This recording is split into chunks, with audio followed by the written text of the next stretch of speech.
Alright guys, this is the video for 9.3 scatter plots, best fitting lines, and also correlation coefficients. So we're going to go through some definitions really quick. A scatter plot is a graph of ordered pairs. I need to make this thinner. This is way too thick. Ordered pairs. Let's do there. Okay, that show a possible relationship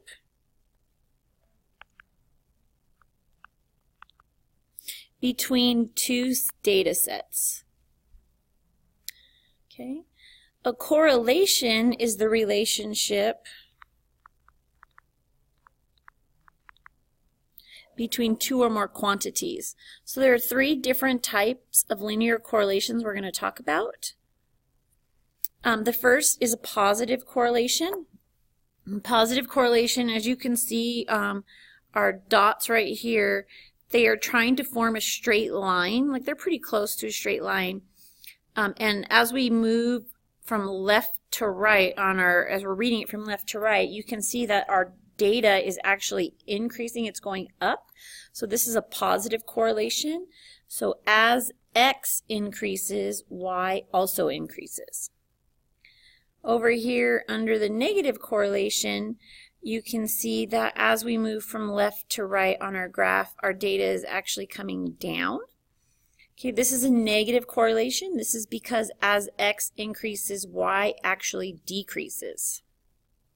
And then this last one over here, this relatively no correlation, you can see that our data is just kind of spread all over the place, and it's not really trying to find any kind of linear line. And so this one is, there is no linear relationship between X and Y. Let's move that back over somehow. Oh, come on. Really? Move this thing.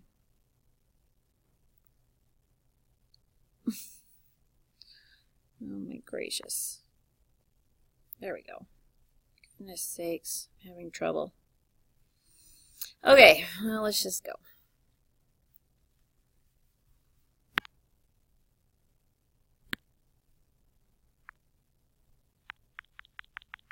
Let's change this a little. Maybe that will help me. Okay, there we go. It's a little better. Okay, so the correlation coefficient, which we represent with R, oh, good heavens. Okay, we represent with the letter R, is a measure of the strength and direction of the linear relationship. So as far as the direction goes, if it is a positive number, then it is increasing. And if it's a negative number, it's decreasing. That's how we know the direction. As far as strength goes, we're going to talk about this here in a second, but it has to do with how close it is either to a negative one or to a positive one. Okay, so if you look at these examples right here, oh my gosh, I'm really having a hard time. If you look at these three examples right here under our page, you can see right here that on this first one that these dots are forming a very straight line in a positive direction. So if my correlation coefficient is equal to a positive 1, then the data points all fall on a perfectly straight line with a positive slope. Okay, that's why it's a positive 1. Over here you can see they form a perfectly straight line, but instead of going up, it's going down.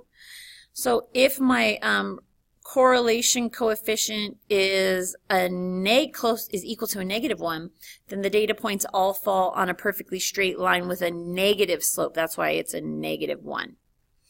And then over here you can see that they're just kind of all over the place. So the closer that my correlation coefficient is to 0, then the less likely it is that there's any kind of relationship between X and Y. So when we're talking about our correlation coefficient, it lies between -1 and +1 with not going less than or above it, and with 0 being the less likely of a relationship. So if you scroll or go to your next page, man, this is really struggling. I'm really struggling here with this. Nope. Come on, move. There we go. Okay, if you go to your next page, you can see we've got some examples right here. So here's some examples, and this is what it looks like. It's on a number line with the 0 being in the middle, and the two stronger, gosh, come on. There we go. Okay, so closer it is to 0. Okay, the closer it is to 0, then the weaker the link is, or the weaker the relationship is. As it moves away from 0 in either direction, the stronger the relationship becomes. Okay, now the negative doesn't necessarily mean that it's a bad thing. It just means that this end of the spectrum, it just means that as one of our parts of our relationship goes up, the other one correspondingly goes down. So a good example of that is the number of hours practicing golf in your golf score. So as I practice golf, as the number of hours increases, my score for golf decreases, which for golf is a good thing because you want the lowest score. Over here on the other side, when it comes to a positive one, all this means is that as one of my data increases, the other one also increases. So it's got a positive relationship. So another example here for this one would be the number of hours that you study and your exam score. So the more I study, the better the grade I get. Okay, so they have a positive relationship with each other because as one goes up, the other one goes up. This one over here, like I said, it's not a bad thing just because it's negative. It just means that as one thing goes up, the other goes down. Now here in the middle, where it's weak, it just means that one has absolutely nothing to do with the other. Like, for example, your hair length and your SAGE scores have nothing to do with each other. It does not depend on your hair length as your test score for SAGE. Okay, so this is a very weak relationship because there is no relationship to speak of. Okay, so now what we're going to do is we're going to talk about best fitting lines, which are also called line of best fit or regression lines. A best fitting line or a regression line is a line that best fits the measure of the data in a scatter plot. So one thing you should note here is that if the data has a positive correlation, then the slope of my best fitting line will also be positive. If the data has a negative correlation, then the slope is going to be negative. If the data has relatively no correlation whatsoever, then you shouldn't actually even draw a best fitting line. You just kind of leave it alone. Okay? So we're going to write an equation of a best fitting line. Now I'm going to go through this pretty quickly, only because we're going to learn how to do this on the computer, and I don't really, I just want to show you how to do it. So we're going to draw a scatter plot for the age and tail length of some tadpoles. Find the equation of the best fitting line. Determine any correlation. So here's the age of our tadpole in days, and here's its tail in millimeters. So our age is going to be our x values.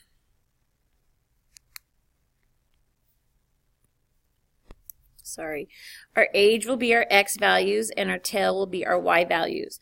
So when I'm going to plot these, just remember that the one above and the one below actually go together. So this would be the ordered pair 5, 14, meaning I would go over 5 and then up 14 on my graph. You can see down here on my graph that all these points have actually already been plotted for us. So this is what it should look like after you plot yours. So what we did was we put the age on the x-axis and the length of his tail on the y.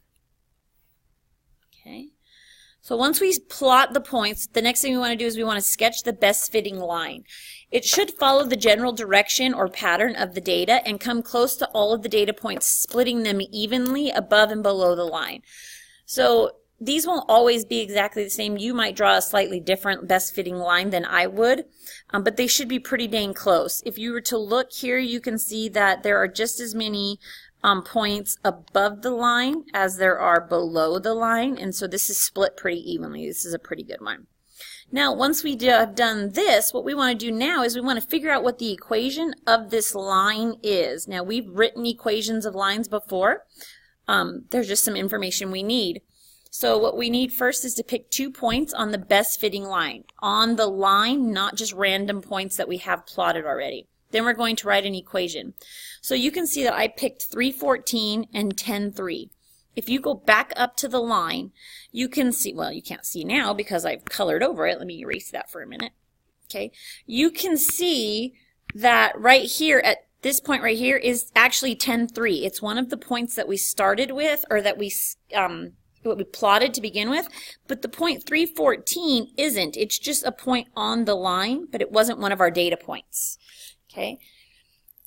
All right, so we're going to use these 2 points to find the slope. Now, finding the slope, you should remember how to find the slope. The slope is the change in y over the change in x. That's all that means. This delta sign means the change of, which basically just means subtraction. So remember, this one's x, this is y, this is x, this is y. All I'm going to do is subtract my y's and subtract my x's, making sure that if I start with this y, I have to start with this x when I do subtraction.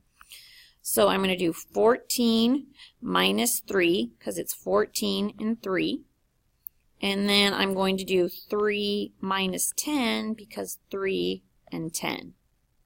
When I do this, what I end up with is 14 minus 3 is 11. 3 minus 10 is a negative 7, so my whole fraction becomes negative, not just that, not just the 7. Okay, so here's my slope of my line. Now what we're going to do is we're going to use point-slope form to write an equation. So remember, point-slope form from back in Unit 2 is y minus y1 equals m times x minus x1. Now keep in mind that this y and this x that have no subnumbers, they stay. They don't go anywhere. Okay, they don't get replaced with anything.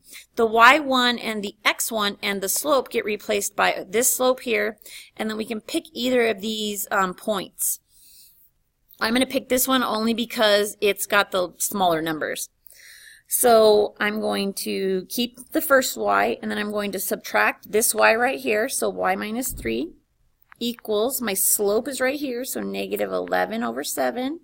Times that x stays, and then I subtract this x value right here. Okay, now if all I had to do was put this in point slope form, we'd be done. This would be what it would equal, but what we actually need to do is put it in slope intercept form. Remember, slope intercept form is y equals mx plus b.